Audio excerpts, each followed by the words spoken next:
Third visit to Sri Ramana Ashramam. About a year later, in April of 1936, I had to leave Aurobindo Ashram and return to my village in Andhra Pradesh for 2 months. My plan was to travel to Ramana Ashramam at the end of those 2 months and stay there for 7 weeks. In June of 1936, I arrived at the Maharshi's ashram for the third visit. I was accommodated in the cottage next to Yogi Ramaya's. This cottage is on the west side of the ashram near Palakotu and was built by one of the yogi's disciples, who actually was my namesake, Balarama Reddy. This same Reddy was also responsible for building Yogi Ramaya's cottage in another location. One afternoon, about 2:30 p.m., I casually strolled out of the north gate of the ashram and onto the hill. Observing the majesty of the holy hill and studying the summit, a desire arose in me to climb up and see it. I was new in the ashram and had no idea how difficult this endeavor would be, especially since I decided to climb straight up from where I was. I mentally drew a straight line over the rugged slope and began my ascent. When I reached about halfway up, I met a group of ladies carrying firewood on their heads. They asked me where I was going. After hearing of my plan, they tried their best to dissuade me, saying, "The wind is very strong on the upper slopes, and you will be blown off and fall to your death, or at least be seriously injured. No one frequents that area of the hill, and so you will not be found or saved. Please go back." I listened to their warnings, which they offered in all sincerity. But as I was still a young man and felt strong, and as I had already climbed more than halfway up, I was loath to turn back in spite of all the dangers they described. Needless to say, after the ladies left, I continued my climb.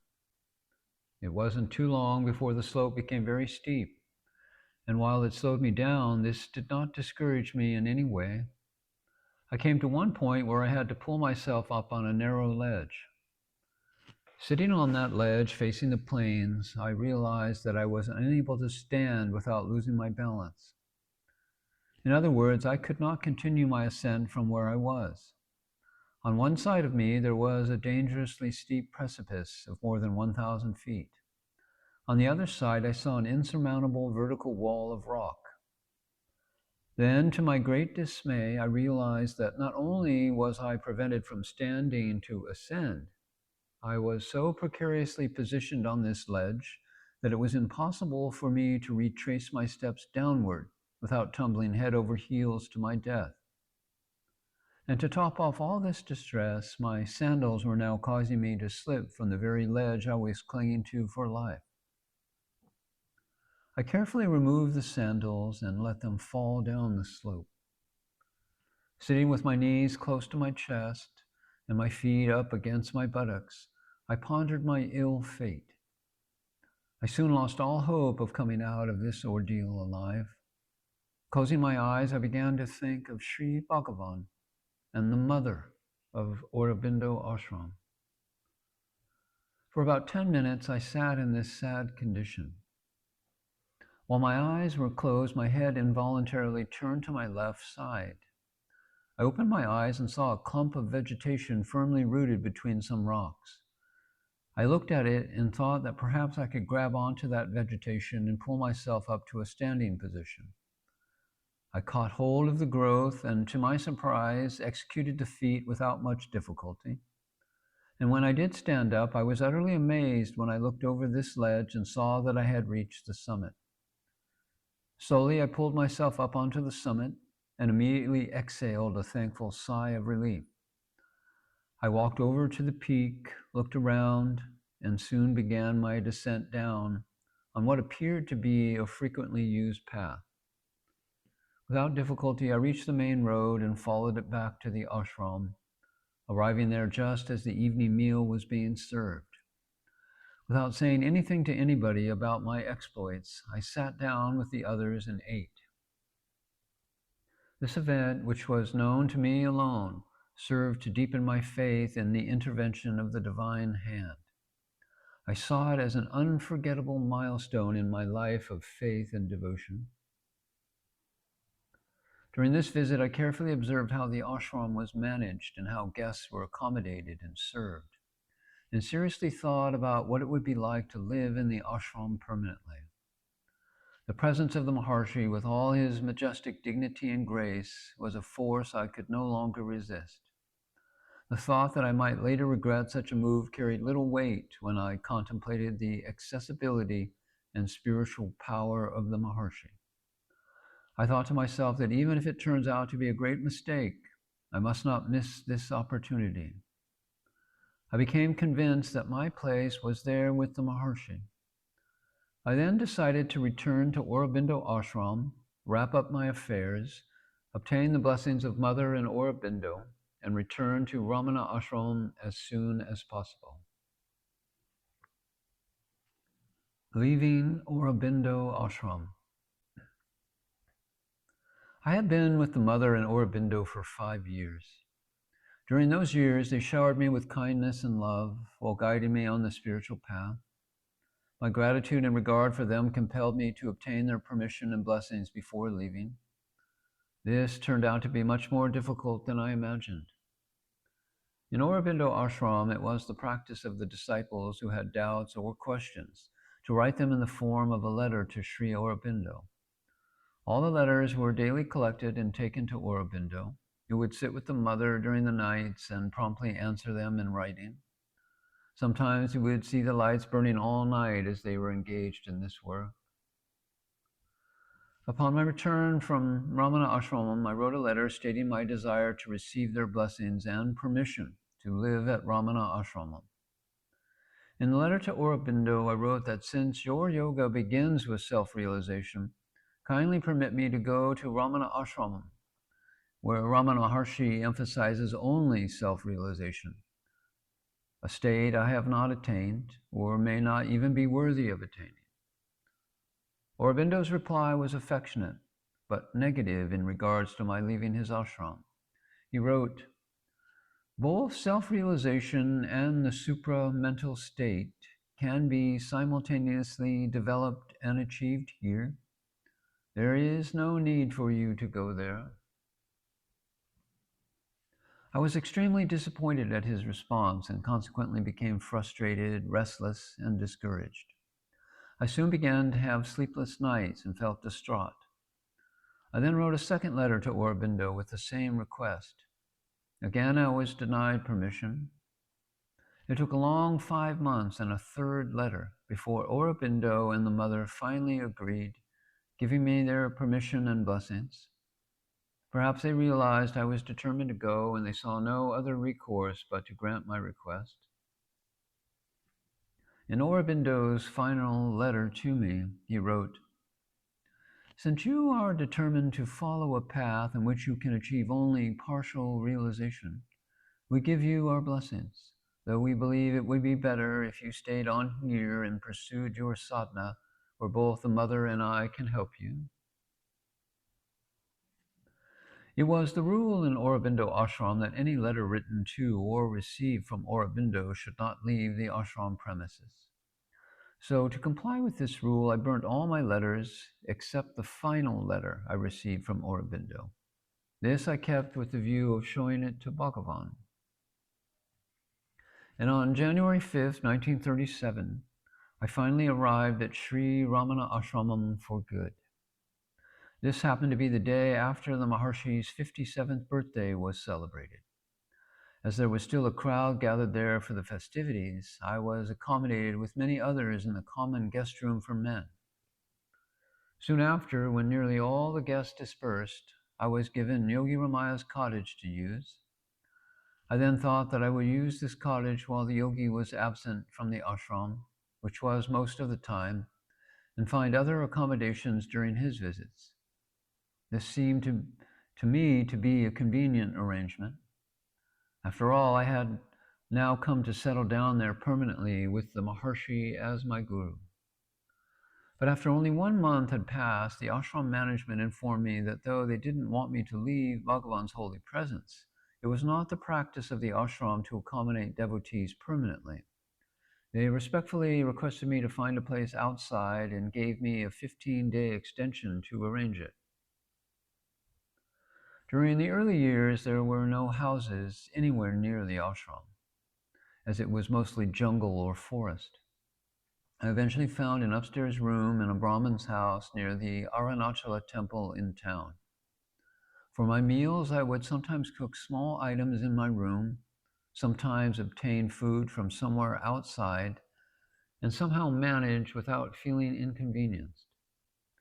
Daily, I would rise at 3 or 4 a.m., walk to the ashram, stay in the hall with Bhagavan till 10 a.m., return to my room, come back again to the ashram at 3 p.m., and stay there until 8 p.m. It went on like this during the first year. If possible, I would always sit close to Bhagavan so I could hear all of his precious utterances. Soon after settling in Tiruvannamalai and surrendering to Bhagavan as my guru, I wrote in English on a legal-sized paper a rather long, detailed history of my life and handed it over to Bhagavan.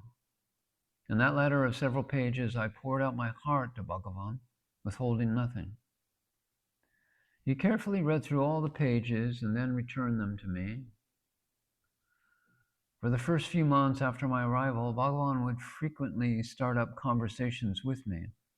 With no apparent reason, he would start explaining to me a verse, some aspects of a certain philosophy, or a certain spiritual practice. This went on to such an extent that S.S. Cohen, in a light way, complained to me, saying, "Why do you always make Bhagavan talk? I think I am getting jealous." I naturally protested, saying, "I am not making him talk. For some reason or other, he simply looks at me and starts talking." Often during these discussions, Aurobindo's philosophy would come up, and on some occasions, Cohen and Chadwick would also join in and try to dismiss any validity to Aurobindo's path. To my surprise, I would find myself defending his philosophy and easily crushing their arguments. With them, I had an easy time, but with Bhagavan, it was a different matter. Whatever he would say on the matter was nearly impossible to dispute. S.S. Cohen, after repeatedly hearing about Sri Aurobindo, decided that the yogi from Patanjali must have some greatness, and consequently one day he traveled to Patanjali, and while there wrote a note to Aurobindo describing who he was, what he wanted from life, which was self-realization, and where he was then residing, at Sri Ramana Ashramam. Cohen later showed me the reply he got from Aurobindo. It said in brief that all his aspirations could be fulfilled at Sri Ramana Ashramam, where he was then living. I remember during my second visit to Ramana Ashramam, the Maharshi was one day reading a lengthy book review from a newspaper. The book being reviewed was Aurobindo's Light on Yoga. The reviewer was Kapali Sastri, and the editor of this newspaper was Bhagavan's devotee, S.M. Kamath. Bhagavan seemed to take great interest in the review and would occasionally stop reading and comment on what he had just read in those sitting around him. When he had concluded reading it, someone who was aware that I had that very book with me said to Bhagavan, "This man has come from Aurobindo Ashram, and he has that book with him." Bhagavan turned to me and said, "Oh, is that so? Let me have a look at it." I went back to my room, fetched the book, and handed it over to Bhagavan. Immediately, Bhagavan began reading it intently. He kept on reading it well into the night, with the help of a small oil lamp, until he finished it. When I came into the hall the next day, he began discussing the book with me, telling me that a certain term used in the book might look like something new, but is actually the equivalent of this other term used in another ancient text. And like this, Bhagavan went on discussing and comparing Aurobindo's philosophy for some time. So Bhagavan thoroughly understood Aurobindo's philosophy, both intellectually and also from the standpoint of experience. One evening, I said to Bhagavan that the major attraction of Aurobindo's teachings is that it professes that immortality of the body can be achieved. Bhagavan made no comment.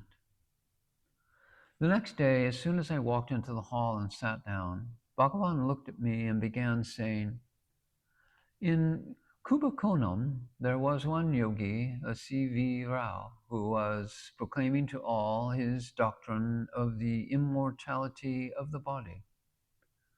He was even so bold as to declare that Dr. Annie Besant, the distinguished public and spiritual personality of the Theosophical Society in India, would have to come to him to learn how to make her body immortal.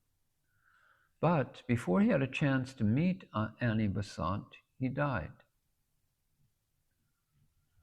This brief story clearly illustrated his point. On another day, not too long after settling near Sri Ramana Ashramam, I approached Bhagavan when no one was in the hall and showed him that last letter, which I had received from Aurobindo. Bhagavan asked me to give it to him to read. I told him he would be unable to decipher Aurobindo's handwriting, as it was very illegible, and only those who have studied it for some time could read it. And he said, "Give it to me, let me try." After looking into it and realizing he could only make out a few words, he returned it and asked me to read it out. I began reading it, and when I came to the sentence, "Since you are determined to follow a path in which you can achieve only partial realization," Bhagavan stopped me and said, "Partial realization? If it is partial, it is not realization.